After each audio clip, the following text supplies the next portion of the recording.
तो आज हम आपको एक ऐसे कार्टून शो के बारे में बताने वाले हैं जिसमें भविष्य में होने वाली घटनाओं को पहले ही बता दिया जाता है। कार्टून, एनिमेशन सीरीज़ और साइंस फिक्शन मूवीज़ में हमेशा ही हमें फ्यूचर की एक झलक दिखाने की कोशिश की जाती है, लेकिन तब क्या हो जब किसी कार्टून शो का कोई घटनाक्रम वास्तविक जीवन में घटित हो जाए, और वो भी इतना ज़्यादा सटीक तरीके से कि इसे महज इत्तेफाक कहना लगभग नामुमकिन हो।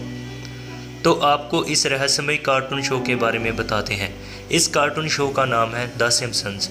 इसे 17 दिसंबर 1989 में अमेरिका में शुरू किया गया था। इस कार्टून शो में डोनाल्ड ट्रंप से लेकर कैपिटल हिल हिंसा और नोबेल प्राइज़ विनर तक के नाम 15 साल पहले ही बता दिए गए थे। पूरे कार्टून शो सीरीज़ में 25 से भी ज़्यादा ऐसी घटनाएं दिखाई गई हैं जो भविष्य की एकदम सटीक झलक दिखाती हैं और जो भविष्य में सही भी हुई हैं। आज आपको सभी घटनाओं में से 5 ऐसी घटनाओं के बारे में बताएंगे जो बेहद चौंकाने वाली हैं।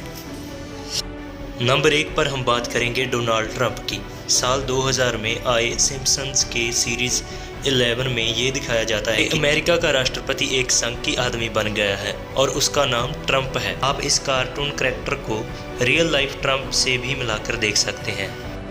इस एपिसोड में ये दिखाया जाता है कि ट्रंप नाम का राजनेता एक्सीलेटर से नीचे की ओर उतरता दिखाई देता है। सबसे ज़्यादा चौंकाने वाली बात यह है कि उसके कुछ सालों बाद असली डोनाल्ड ट्रंप उसी वेशभूषा और पोशाक में और बिल्कुल मिलते जुलते एक्शन के साथ एक्सीलेटर से उतरते हुए नजर आते हैं। ऐसे में आप सोचकर देखिए कि क्या आप अपने देश के अगले राष्ट्रपति का नाम और उसका चेहरा बता सकते हैं। अगर नहीं बता सकते तो ये सोचकर देखिए कि सिम्पसन्स के कार्टून में 15 साल पहले ही अपने राष्ट्रपति का नाम और उसके मिलते जुलते शक्ल वाले इंसान को दिखा दिया।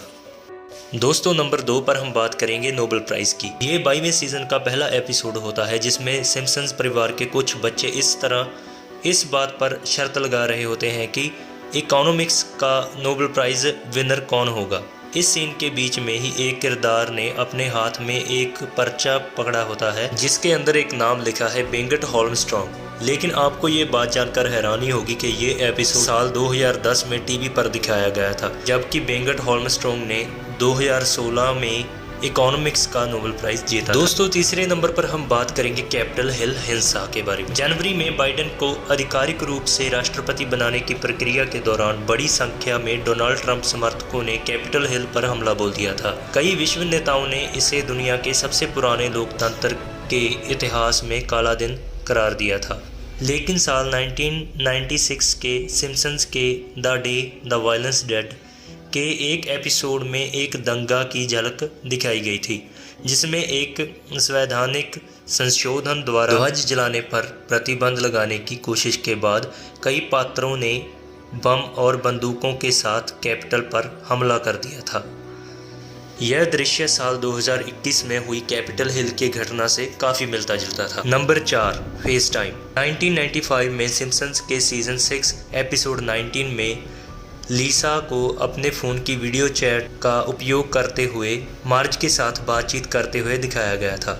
आज के आईफोन की लोकप्रिय फेस टाइम सुविधा, जो आज से 15 वर्षों के पहले की है, उसे भी दिखा दिया था। नंबर 5 पर आती हैं खराब मतदाता मशीनें।